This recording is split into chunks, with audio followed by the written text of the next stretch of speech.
Hello, everyone. Thank you all for joining me for this week's episode. For those of you who may not know me, I am the Garden Goddess, and this is Planting Seeds. And today we will be discussing herbal healing. Is it herbal healing? Yes, it's herbal healing for stress. And this particular episode is very important. I actually have my beloved teddy bear that I was gifted from a very special family member.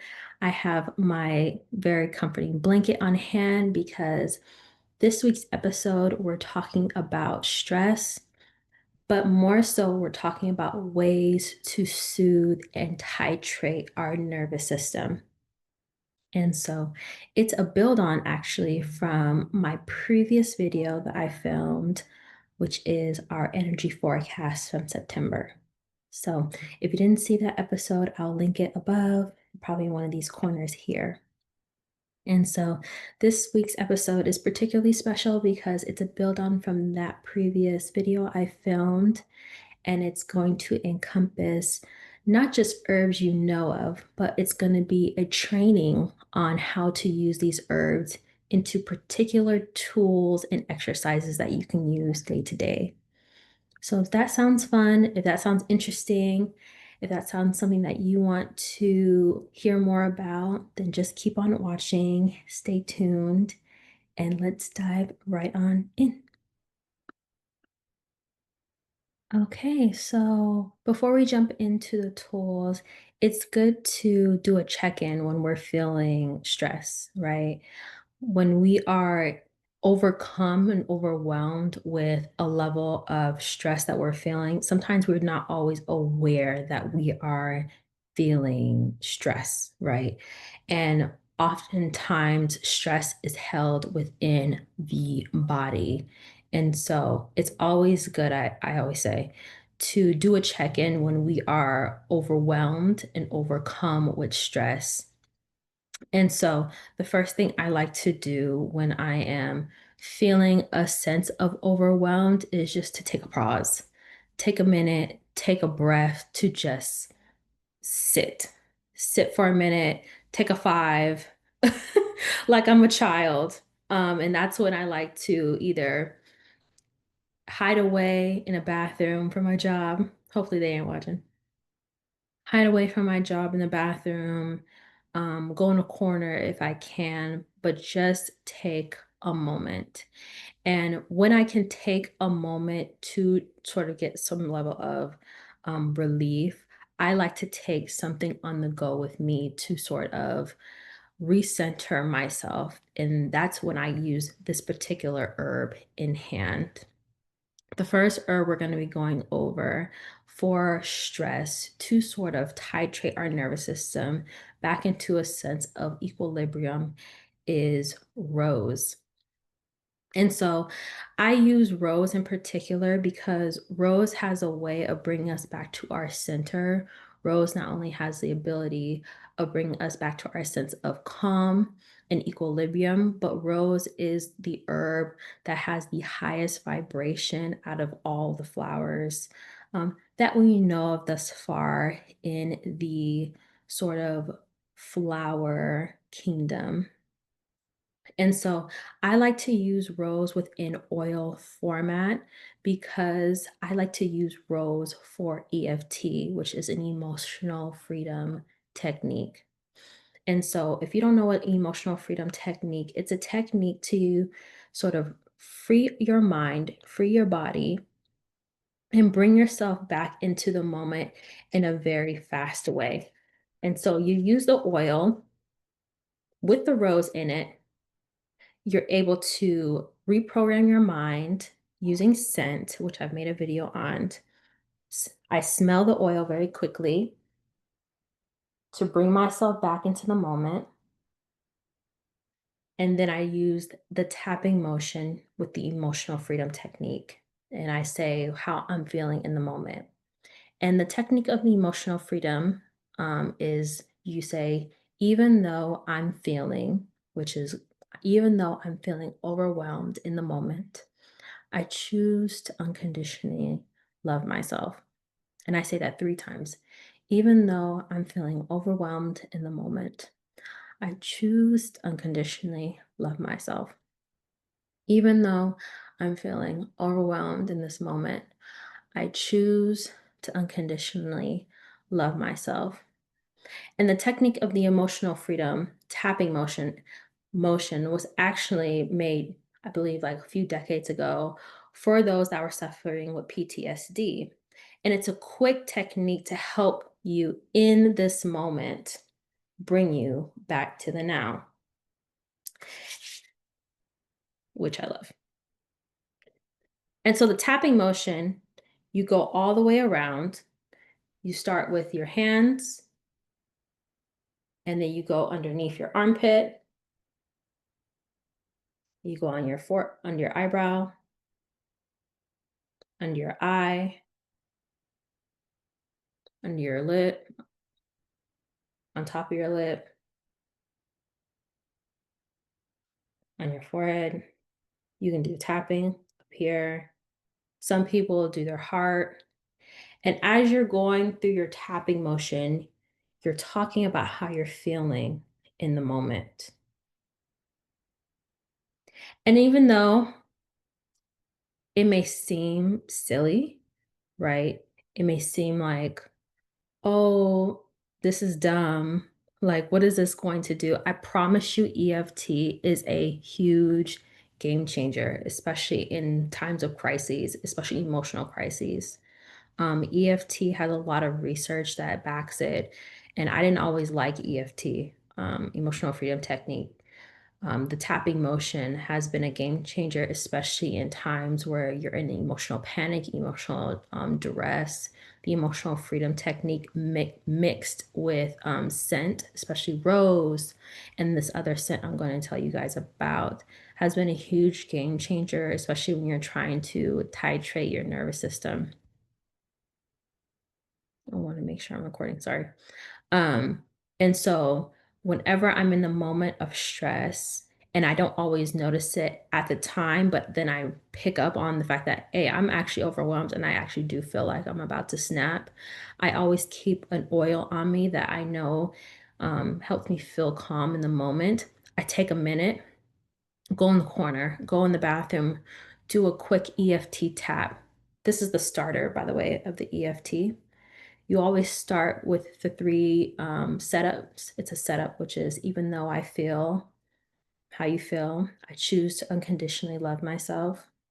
And then you go around the motion, which is under the arm, the tapping of the heart, tapping under the collarbone, under the eye, the eyebrow, middle of the head, tapping of the top of the head, on top of the lip, going through that tapping motion, tapping the body, bring yourself back into your body, saying how you feel in the moment brings you back into the now.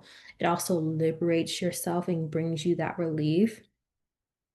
Ultimately, frees yourself emotionally, etherically, spiritually as well. And it helps relieve that stress. And it also teaches you that it's okay to feel how you're feeling. And in these season and in these moments of crises that we're feeling socially, economically, um, and collectively, it's good to have this technique on hand everywhere you go. And so having a plant ally to assist you during these moments, especially such as rose, which is such a high vibratory plant ally, one of the highest vibratory plant allies, is such a beautiful partnership to have along with you. Rose is one of my favorite plant allies to walk with because um, it's a queer herb. And if you know anything about queer herbs, which I also have a video on, I had a magical herbalism mentorship and I talked about queer herbs. Rose is such a dynamic herb. It's such a beautiful herb. I never want to say he or she because they, he or she, is so dynamic in the fact that it goes every which way. It's both healing and both dynamic. It both works for protection and healing. It both works for the light. It can work for the dark. It works to help and harm. It works in so many ways. And it is the perfect ally to work with, especially if you're a starter, if you're a novice, if you're someone that's a seasoned practitioner. And it is just, there's no words for Rose. Like, it is just, she's that girl. She is that girl. Um, and I cannot say enough amazing things about her, him, they. And so if you're someone that wants to work on their nervous system, work on training their nervous system, healing their nervous system, Rose is a great nervine. It's very gentle. It's very softening. Helps with your anxiety. It helps if you're someone that is a naturally anxious person, if you're someone that has depression. It's very, very gentle herb. You can bathe with it, you can shower with it, you can put it in your hair, you can put it in your skincare, as you probably have seen in the stores. It's just a very, very versatile herb. And so can't say enough great things about it. Um, and I always recommend that you utilize rose in a scent profile, especially when you're trying to retrain your anxious brain, your worrisome brain. And so that is the first herb that I recommend if you are trying to heal your stressed out mind and your stressed out, overworked nervous system, especially in times of crisis. All right, so let's go on to the next herb for healing stress. All right, so the next herb that I want to talk about to help with stress is actually a flower essence. Flower essences are becoming very, very popular in the wellness, spiritual space. And that's because flower essences work with the subtle energies in the etheric body. So they work in a very, very subtle manner. And they really help those that are highly sensitive. And so if you identify as an empath, if you identify as a highly sensitive, if you are someone that is working on the subtle realms, you will really see and feel the impacts of flower essences. And so, also, I think flower essences are still being researched on their impact because they don't seem to interact with any other constituents in a negative way. Flower essences don't seem to have any sort of negative impact other than um, you can go into a spiritual crisis from just taking too many at once, but there's no sort of physical danger that um, flower essences put you in. So you can't overdose on a flower essence, and that's what makes them so wonderful. So it's not about taking too much of the flower essence. It's about being consistent with the flower essence. And so I think flower essence, even though they're not necessarily new, they've been around for a long time, they're becoming rather popular again, and they're getting the rightful shine. And so I say all that to say that the herbal um, ally that I want to recommend for stress, titrating the nervous system, is jasmine. And so I want to recommend jasmine in the flower essence form. If you're someone that is trying to titrate, retrain your nervous system, and you're trying to work with um, balancing your nervous system and just finding your own equilibrium again. And that's because the ally of jasmine has a way of helping you relinquish your idea of self in through the lens of other people's approval. Jasmine has a way, especially when you work with this ally one on one, has a way of bringing you back home to yourself in a way of finding your authenticity. And it's one of my favorite flowers, actually. And so it encourages you to be your own cheerleader and finding self rapport and finding your value in, your own worth and finding your own self approval and finding your own self confidence.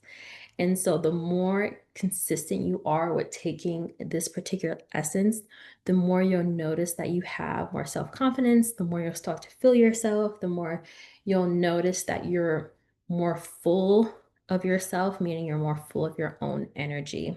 And so I love this particular tincture, this particular plant medicine for trying to come back home and trying to be full of your own authentic energy day to day. And so when I want to be more me, or when I feel like I'm being depleted of my own authentic energy, I start taking jasmine. And so when I'm stressed, I notice I'm stressed because I'm not full of myself. I'm concerned and I'm worried about other people. I'm in the rat race of the world, and I'm more worried about the world than I am worried about self and taking care of myself. And sometimes we can get caught up too much in the noise and the chaos of the world that we can forget that in doing our dharma, in taking care of ourselves, in focusing on our purpose and running our race, we are doing our work, are doing our own homework, and that is helping and doing our part in this world. And so, in doing that, you're taking care of your nervous system and you're subtly relieving yourself of stress. And so, as you're sort of noticing throughout this sort of video, we are working more closely, more intimately with plants through these tools. And in working more intimately with these plants, we're actually building a relationship with them, and we're learning what they actually can do for us, and we're learning their gifts and their talents through these tools. So just like our emotional freedom technique, we're actually allowing Rose to step in and show her and him their talents, and we're learning more about Rose through our emotions. Same with Jasmine. We're learning intimately about Jasmine's abilities and their gifts and talents through the flower essences and through opening ourselves up to these allies. And so these tools aren't just about um, relieving ourselves of stress. We're also learning about these plants through also and through through healing ourselves, and we're learning about how to take care of ourselves through these plants. I hope you pick up what I'm putting down. All right. And now we're going on to the last plant ally I have for us. And then that'll be the end of our video. Okay, so the last ally I have for us is through the lens of an essential oil. And this ally is lavender, which we all know lavender is the king and queen of relaxation. Okay, so I couldn't do a video without including lavender. But this particular oil, essential oil that we're going to be utilizing, is a classic. And I feel like it's something that we neglect. Something I haven't seen lately is what is it called? Diffusion, an air diffuser. I haven't seen that in so long, and which is the OG way of relieving our stress, which is the air purifier, the air diffuser, and that is putting lavender in an air diffuser when you get home from work after a long day and putting a couple drops of lavender in the air diffuser. I haven't seen that in so long, and that used to be the go-to that everyone did, and maybe that's just a old technique that we just stopped doing for whatever reason. But I love working with lavender because this particular ally, which has been around for literally centuries, is the herb of liberation. And in this season where we are collectively all going through hardship, I love working with the herb of liberation, the herb that reminds us that we are the king and queen of our reality. And in smelling lavender after a long day, after a long, hard day, it is good to have an herb that is able to not only encompass liberation, but to have it surround and engulf your entire being to train your aura, train your senses that you get the last say of your day, of your life, of your karma, of your dharma, and of your reality, and have that encompass your entire being. And that is what's so important to have, not just smell, but have that reminder. And so I always say, when you are utilizing scents in your life, to pair it with a prayer. And so I always use essential oils through the lens of an enchantment, through a scent profile. And so I like to put lavender in like an air purifier, and I always pray over it so that whenever the scent touches my body, when it touches my aura, it it's an enchantment. It is touching my body with a prayer of protection, of cleansing, of purification. That is a great technique to relieve yourself of stress, but also to purify your aura and of your being. Also, utilizing your essential oil, it's great to utilize when you're taking a shower or a bath. So, just like we do with that little that eucalyptus bush that we kind of like put on our shower, which I got one of those. But I also like to use lavender as well for the same reason. I put it right in front of my shower so that um, when the steam hits the essential oil, after I've enchanted my lavender, I have this burst of energy and smelling the lavender after I've enchanted it. So it's just, especially after a long day, it has just cleansed me in all ways. And so in mind, body, spirit, my body, my aura has been regenerated. It has been cleared. It has been prayed over. It has been cleansed. And I am reminded that I'm going to be okay no matter what happens in the world. I, the garden goddess, am going to be good. And so are you. And so I hope that you guys utilize these herbs. Please like, comment, share, and subscribe. And I will see you all in my next video. Talk soon. All right. Bye.